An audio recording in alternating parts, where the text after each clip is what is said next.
Hi everyone. For those of you who have read my previous posts and seen my videos, you've probably noticed that I really try to focus on ways of doing things at the more smaller level. Today I'm actually going to talk about almost like a complete solution. It's not 100% complete, but it'll get you started on doing something like a travel request scenario. So what you see right here is a SharePoint 2013 environment with a travel request list. I haven't really bothered too much with the fields and things like that. I wanted to show you more the Nintex forms and Nintex workflow side of things. Now, what I'll do is I'll actually jump into the Nintex form. For those who haven't seen this, you just click on the Nintex forms button. This will actually load up a form that I've already been building. And you'll see I've done a few customizations to what you would normally see when you click the Nintex forms button. This is actually touching on a few different areas, which is why I actually wanted to show this to you. There's this control here, which is just a label control, but there's some CSS behind it. So this is a way of actually kind of like customizing this form a little bit to really suit your needs. One of the other things you'll find is there's a button here called Get User Data. That is actually running some JavaScript behind the scenes, and that is going to get some of the information for the current user that's actually looking at the form. At the moment, it's only getting the traveler name, but it would be nice, given that we're actually querying the user profile, to be able to pull out things like the department they're in, their phone number, their email address, and really save the end user a lot of time from having to actually type all this stuff in. Some of the other things you'll see down here is you have a number of currency fields. These are just single line of text controls that are set to currency. And finally, at the very bottom, you actually have a calculated value control that actually does a sum of all these values so that you can actually get a feel for how much your travel request is really going to cost the company.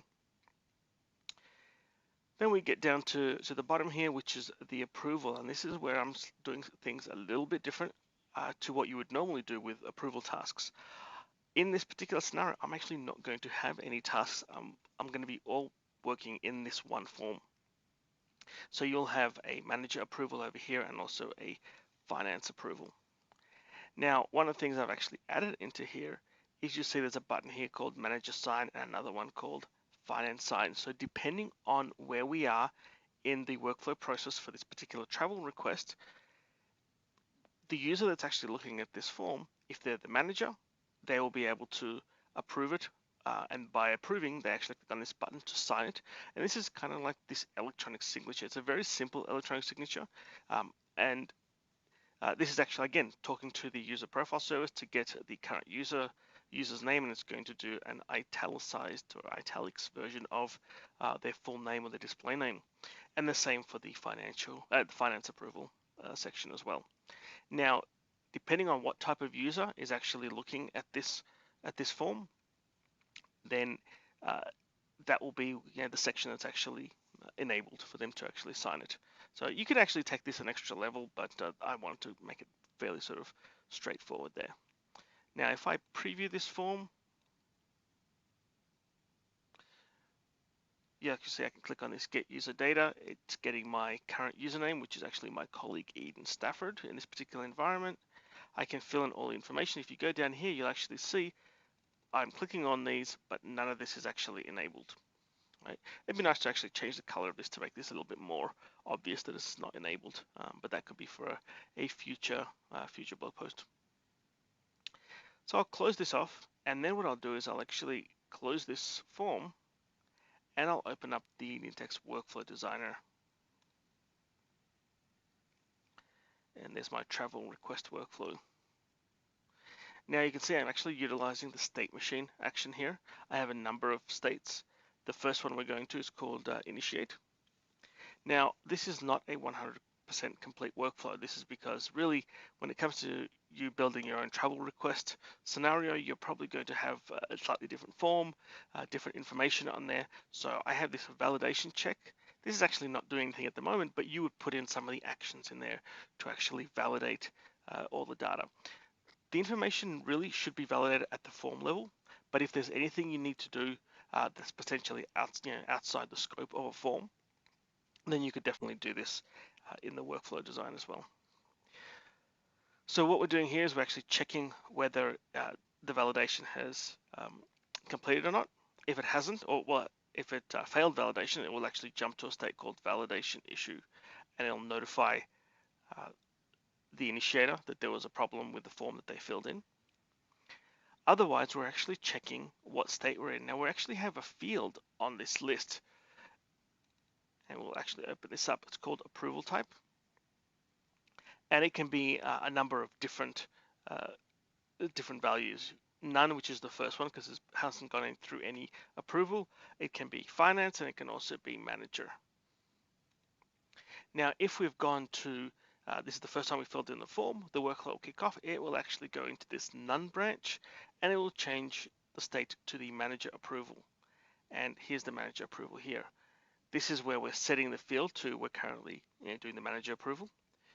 We're setting a notification to the manager. Again, I haven't gone through all the time to actually build up a nice email body.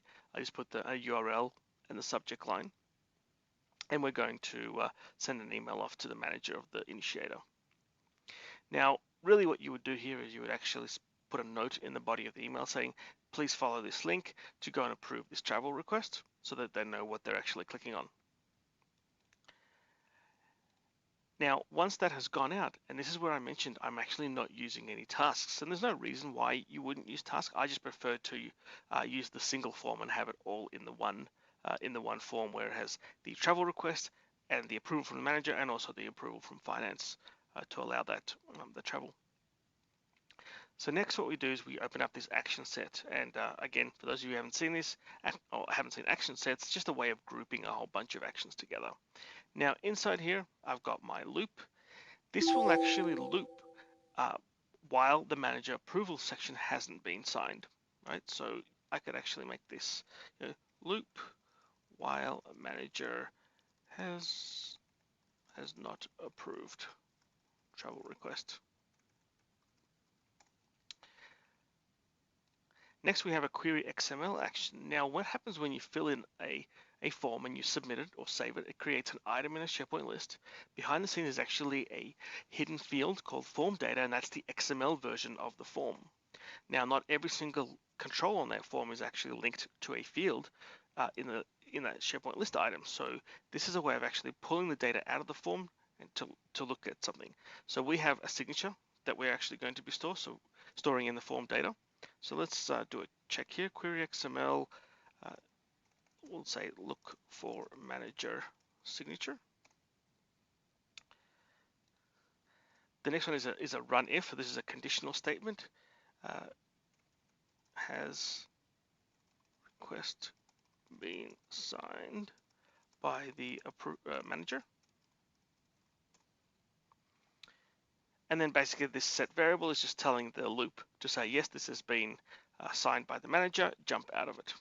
And finally, we have this pause, which is going to be a 30-minute pause, giving the time for the manager to actually approve it. This is just a way of looping and checking and waiting for an approval request, an approval to actually happen. And finally, given that the manager has approved it, we're now jumping to finance approval, and actually finance approval does exactly the same thing. So here we're going to say wait for finance approval. Let's maximize this. You can see looping while finance approval is equals to false. Query XML, we're checking the finance approval signature. And again, we're setting a variable telling the loop to say, that's it, we've got everything approved. And when this is all done, we're changing to the completed state. In the completed state over here, you'll see it's sending an email off to the initiator, telling them that the travel request has been approved.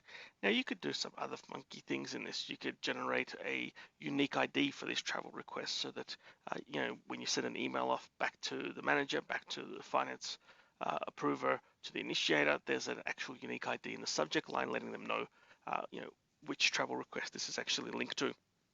There's a whole bunch of things you could actually do to extend this and make this better than it is.